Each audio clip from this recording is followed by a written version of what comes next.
ശരത്ത്, ഈ പ്രതിപക്ഷത്തിന്റെ നിരന്തര ആക്രമണത്തിന് ഇരയാകുന്ന മറ്റൊന്ന് കിഫ്ബിയാണ്.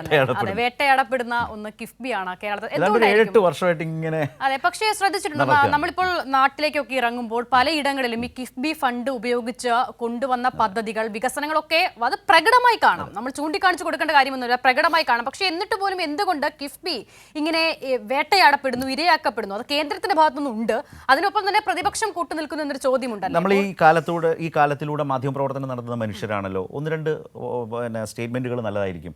കഴിഞ്ഞ സർക്കാരിൻ്റെ കാലത്ത് കിഫ്ബിയിലൂടെ ബജറ്റിനപ്പുറം അല്ലെങ്കിൽ നമ്മുടെ സംസ്ഥാനത്തിൻ്റെ വരവിനും ചെലവിനും അപ്പുറം പണം കണ്ടെത്തി വികസനം കൊണ്ടുവരാം എന്ന് മുന്നോട്ട് വെച്ചപ്പോൾ ആദ്യം അന്നത്തെ ധനകാര്യമന്ത്രിയെ അന്നത്തെ പ്രതിപക്ഷ നേതാവ് അടക്കം വിളിച്ചത് മലർപ്പൊടിക്കാരൻ്റെ സ്വപ്നം, തോമസ് ഐസക്കിൻ്റെ സ്വപ്നം എന്നൊക്കെ ആക്ഷേപിക്കാൻ ശ്രമിച്ചു. അവിടെ നിന്ന് കിഫ്ബി ലിഫ്റ്റ് ചെയ്തപ്പോഴത്തേക്ക് ചോദിച്ചു, ശരി, ഈ പ്രോജക്റ്റുകൾ, നല്ല സ്കൂളുകൾ വേണം, നല്ല ആശുപത്രികൾ വേണം, നല്ല റോഡുകൾ വേണം, നല്ല വായനശാലകൾ വേണം, നല്ല സ്റ്റേഡിയം വേണം, ഇതിനൊക്കെ ആര് പണം മുടക്കും?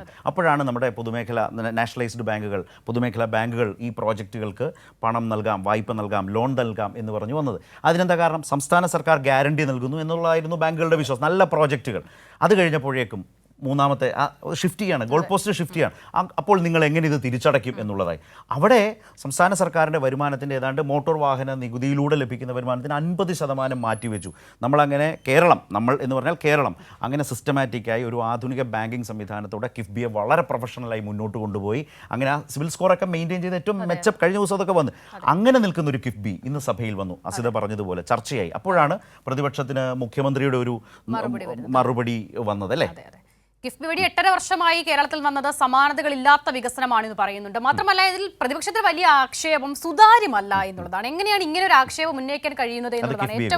ഏറ്റവും സുതാര്യമായി കണക്കുകളൊക്കെ ലഭ്യമാണ്, അത് വളരെ പ്രകടമാണ്. പ്രത്യക്ഷത്തിൽ തന്നെ നമുക്ക് ലഭിക്കാവുന്ന കണക്കുകളുടെ മേൽ പ്രതിപക്ഷ നേതാവ് ഇങ്ങനെ സുതാര്യമല്ല എന്ന് പറയും. അതിനൊരു ഒരു സിംഗിൾ കേസ് അവതരിപ്പിച്ച് അതിനകത്ത് പോകാനൊട്ട് പ്രതിപക്ഷത്തിന് കഴിയുന്നില്ല. ഇത്തരം വാദമുഖങ്ങൾ വെക്കുന്നതല്ലാതെ ഇന്ന രീതിയിലാണ് ഞങ്ങളുടെ ആർഗ്യുമെന്റ് എന്ന് പറഞ്ഞ് അതിന് സർക്കാരിനെ കൊണ്ടോ കിഫ്ബി മാനേജ്മെന്റിനെ കൊണ്ടോ മറുപടി പറയിക്കാൻ കഴിയുന്ന ഒരു നിലയിലേക്ക് പോകാൻ പ്രതിപക്ഷത്തിന് കഴിഞ്ഞിട്ടുമില്ല. അതെ, ഇതിൽ ഏറ്റവും പ്രധാനം എനിക്ക് തോന്നുന്നു കഴിഞ്ഞ കുറച്ച് നാളുകളിലായി ഇങ്ങനെയാണ്. ചില കാര്യങ്ങളിൽ ചില ചോദ്യങ്ങൾ ഇട്ടിട്ടങ്ങ് പോകുകയാണ്, അതിന് മറുപടി ചോദിക്കുന്നില്ല, അല്ലെങ്കിൽ മറുപടി പറയത്തക്ക നിലയിലേക്ക് ആ ചോദ്യത്തെ കൊണ്ടുവരുന്നില്ല. അപ്പോൾ ഈ ചോദ്യം ഇങ്ങനെ നിൽക്കുന്നു. അപ്പോൾ കിഫ്ബി സുതാര്യമല്ലേ?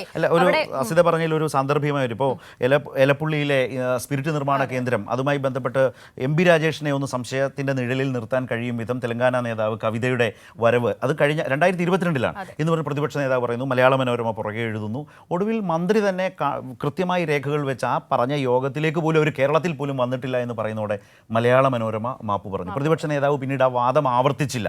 അതാണ് അസിത പറഞ്ഞു പോവുക എന്നതിൻ്റെ സമീപകാലത്തെ നമ്മുടെ മുമ്പിൽ ഒരു അനുഭവം.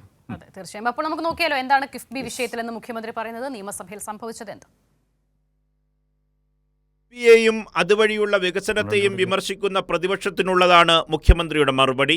സഭയെ ആകെ അല്ലെങ്കിൽ നാടിനെ ആകെ തെറ്റിദ്ധരിപ്പിക്കുന്ന രീതിയിലുള്ള ഒരു പ്രസ്താവന നേരത്തെ ബഹുമാനായ പ്രതിപക്ഷ നേതാവിൻ്റെ ഭാഗത്ത് നിന്ന് കിഫ്ബിയെ സംബന്ധിച്ചുണ്ടായി. കിഫ്ബിക്കെതിരെ എന്തെല്ലാം പറയാമോ അതെല്ലാം നേരത്തെ പറഞ്ഞുകൊണ്ടിരിക്കുന്ന ഒരാളാണ് അദ്ദേഹം.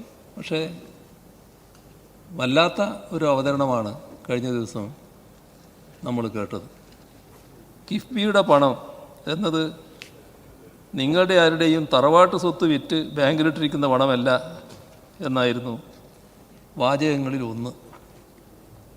സർ, തറവാടും സ്വത്തുമൊക്കെയായി അദ്ദേഹം ഇപ്പോഴും കാര്യങ്ങളെ അങ്ങേയറ്റം യാഥാസ്ഥികമായി കാണുന്നു എന്നാണ് ഇത് കാണിക്കുന്നത്.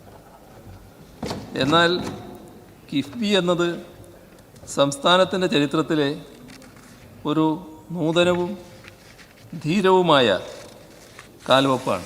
കിഫ്ബി വഴി 8.5 വർഷമായി കേരളത്തിൽ വന്നത് സമാനതകളില്ലാത്ത വികസനമെന്ന് മുഖ്യമന്ത്രി പറഞ്ഞു. സർ, പ്ലാൻ ഫണ്ടിൽ കുറവ് വരുത്തുന്നു എന്നതാണ് പ്രതിപക്ഷ നേതാവിൻ്റെ ഒരു ആക്ഷേപം. ഇവിടെ കുറച്ച് പഴയ കണക്കുകൾ കൂടി നോക്കാം. ബജറ്റ് രേഖകൾ പരിശോധിച്ചാൽ മനസ്സിലാകുന്ന ഒരു കാര്യമുണ്ട്. ഉമ്മൻചാണ്ടി സർക്കാരിൻ്റെ അവസാന 3 വർഷത്തെ ആകെ മൂലധന ചെലവ് 16,049 കോടി രൂപയായിരുന്നു. എന്നാൽ കഴിഞ്ഞ 3 വർഷത്തിലെ കിഫ്ബിയിലൂടെ മാത്രമുള്ള മൂലധന ചെലവ് ഇതിലധികമാണ്. 17,857 കോടി രൂപയാണ് ബജറ്റിന് പുറമെ കഴിഞ്ഞ 3 വർഷത്തിൽ കിഫ്ബിയിലൂടെ മാത്രം വികസന പ്രവർത്തനങ്ങൾക്ക് ചെലവാക്കിയത്. കിഫ്ബി പദ്ധതികൾ വരുമാനദായകമാക്കിയാൽ കേന്ദ്രവാദങ്ങളെ മറികടക്കാനാകുമെന്നും മുഖ്യമന്ത്രി നിയമസഭയിൽ വ്യക്തമാക്കി. കിഫ്ബി പദ്ധതികൾ വരുമാനദായകമാക്കിയാൽ കേന്ദ്ര സർക്കാരിൻ്റെ വാദങ്ങളെ ഗണ്ണിക്കാൻ കഴിയും. കിഫ്ബി വായ്പകളെ സംസ്ഥാനത്തിൻ്റെ കടമെടുപ്പ് പരിധിയിൽ നിന്നും ഒഴിവാക്കാനും കഴിയും. യൂസർ ഫീ ഈടാക്കുന്ന സാഹചര്യത്തിൽ ആ യൂസർ ഫീയിൽ നിന്നും ലഭിക്കുന്ന വരുമാനം കൊണ്ട് തന്നെ കിഫ്ബിയുടെ ലോണുകൾ തിരിച്ചടക്കുന്നതിനുള്ള സാധ്യത തെളിയും. അതുവഴി സർക്കാരിൽ നിന്നുള്ള ഗ്രാന്റ് കാലക്രമേണ ഘട്ടം ഘട്ടമായി ഒഴിവാക്കാനുമാവും. കൈരളി ന്യൂസ്, തിരുവനന്തപുരം.